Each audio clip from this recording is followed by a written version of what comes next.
Hello and welcome back to another video on my 2021 Triumph Trident. Now, I made a video the other day when I first picked up the Trident from JS Gedge in Hastings and sort of gave you my very first thoughts, but it was sort of marred by the excitement of the day, the fact I didn't really know Hastings that well, and it started raining, so I couldn't really give you a particularly useful set of first thoughts. So I thought I'd record this video to give you my true first impressions of the bike, what I think of the bike's handling, engine, gearbox, comfort, and whether or not I think it's a good bike for you to buy. A few important things to get out of the way before we start the video. This is a restricted A2 Trident.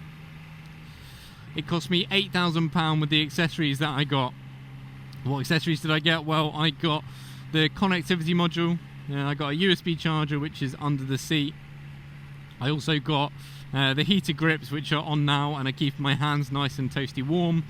I also got the quick shifter, which I currently don't have installed on the bike because they're just waiting to get them back in stock.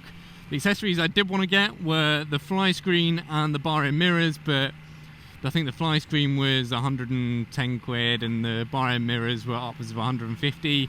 So I thought for now, I'm going to leave it as is. I think the heated grips were absolutely essential. I think the quick shifter is going to transform the bike and make it into a B-road killer. And my point of reference, I'm coming from a Honda CB500F from 2019, which I've done about 2,000 miles on. And on this channel, I'm not going to be giving you a bunch of stats because literally any other video on the internet on the Triumph Trident tells you all of its stats. So for reference, I'm going to put it up on the screen now. There you've got all the stats. Let's now get into my first thoughts of the Trident. So I might put this bit in the video, but I might not.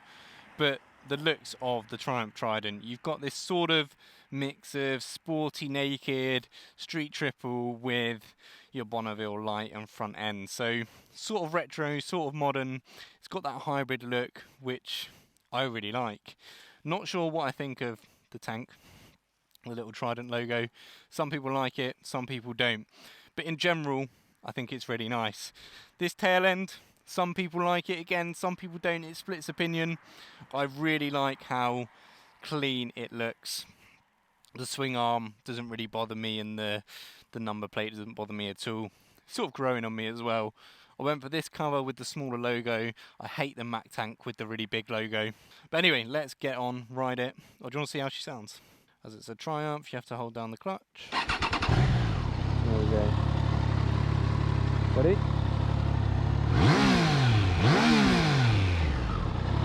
That triple sound is pretty cool, right? Alright, let's get back to the video. So let's first touch on the comfort of the bike. Now, having ridden sort of 5-6 hours on the first day, my arse was very sore, but I think if you rode any bike for that amount of time in a day, your arse is going to hurt. The comfort of the bike did actually surprise me, because I've come from the CB500, which is a very soft, wallowy bike, which doesn't have the greatest handling, but it's like sitting on a cloud. It's very, very comfortable. It absorbs all the bumps.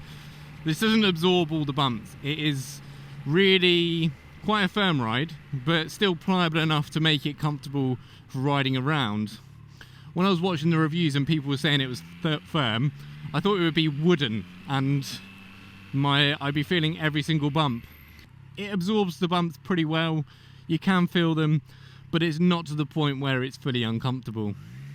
Let me get past this car after this junction and you'll see how much grunt this bike has, even with the A2 restriction on it. So I'm in second gear.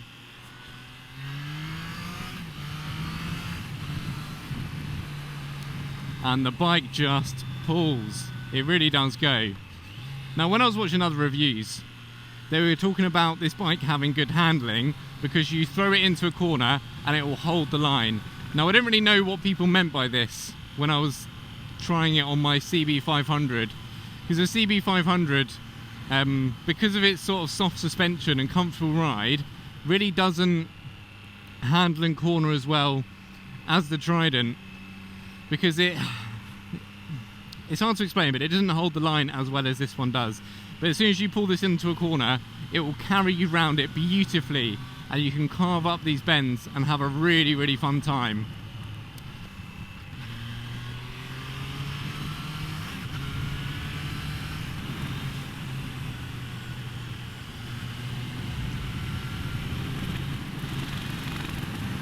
The bike handles oh so well, and it's so confidence inspiring, especially with the Michelin tyres it has on it.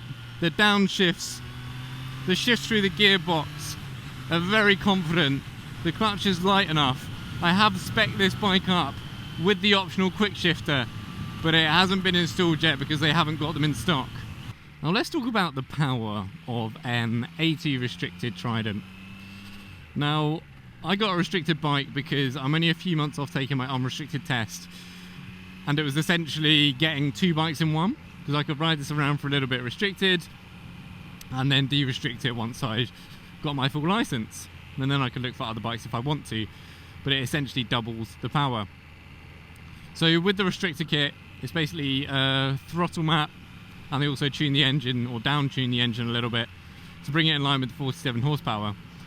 Now, what I was expecting when I got the bike was that it wouldn't be too dissimilar to my CB500 in terms of power, because they have the same horsepower. But what I didn't realise is that the torque number doesn't drop that much. Now, the Trident is known, or this triple engine is known for having a very linear torque curve, but it does mean you get a lot of the torque early on in the revs. So if I blip the throttle, you're getting a lot of that torque nice and early on. So I think the restrictor doesn't actually lose that much of the torque. And as soon as I open the throttle a little bit on this bike compared to my CB500, I was shocked. It is way, way more powerful. And so if anyone's considering, do I get a restricted bike, I say absolutely do it. I'm going to make another video sort of talking all about why I think the Trident or the MT-07 or the CB650R are ideal bikes for your A2 license. So I've spoken a bit about the comfort, the power, the handling. How about the fun factor? Is it a fun bike? You can probably tell that yes, I'm having an absolute blast riding this around.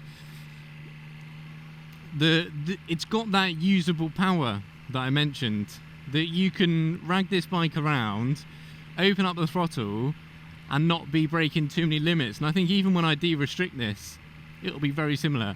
You could go and get a MT10 or a Street Fighter or a Street Triple RS or a Speed Triple even, and you'd be breaking the law within a blip of the throttle.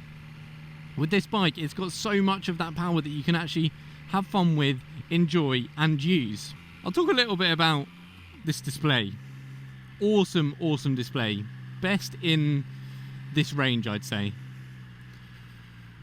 Way better than Honda's. An LED or LCD at the top, and then you've got a TFT at the bottom, a colour TFT. Very easy to see in harsh sunlight. I often ride around in harsh sunlight, what I have been for the last few days, and it's very easy to see. You can change the brightness just like that. But the connectivity module on this isn't great at all. The main reason being, if you have a headset connected to your phone that you usually use for phone calls or for music, you then can't listen to music if it is connected to the Triumph or the Trident, because it tries to play the music through the Trident and not through your headphones. However, I could do phone calls no problem. The other thing I noticed is when I was on phone calls and you had like the little phone call up here, you aren't able to move through the settings, so I'm not able to see the time. When you go through the menus, you can see it changes to put your gear shifter or gear indicator up there, which is really, really handy. As far as getting any other information like your trip, you can't do that when you're on a phone call. So that's slightly frustrating. So the connectivity on the bike, although it's there, it's cool. I don't think it's amazing, but I also don't think that it's that much of a deal breaker, because you're not buying a bike for how it connects to your phone. You're buying a bike to enjoy the bike. And in fact, a lot of riders, and I do empathise with this, don't really want to be fully connected when they're on their bike. They go out on their bike to be disconnected and to enjoy being outside, as opposed to always being connected to their phone, listening to music. The navigation actually is very good. So I went somewhere the other day, set it on, you just get arrows which point to wherever you want to go for the upcoming directions, and I found it was really useful. A lot of us will be used to the big map, and I probably would, if I'm going on a longer trip, use that. But for relatively local directions, or if I'm in a town and I want to get out quickly, I think the navigation is very useful.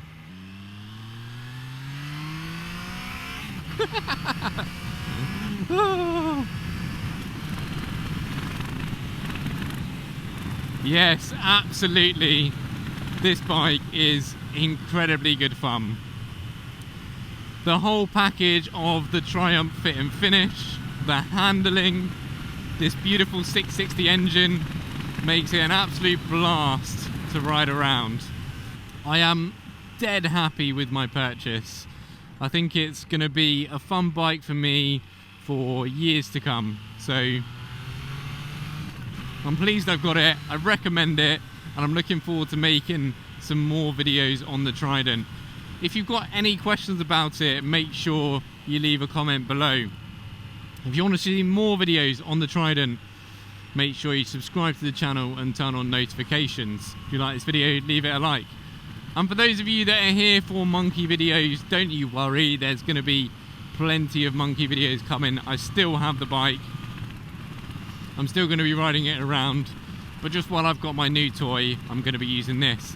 So let me know, are you happy to see more Trident content? Again, let me know. Alright guys, thanks for watching. See you in the next one. Woohoo!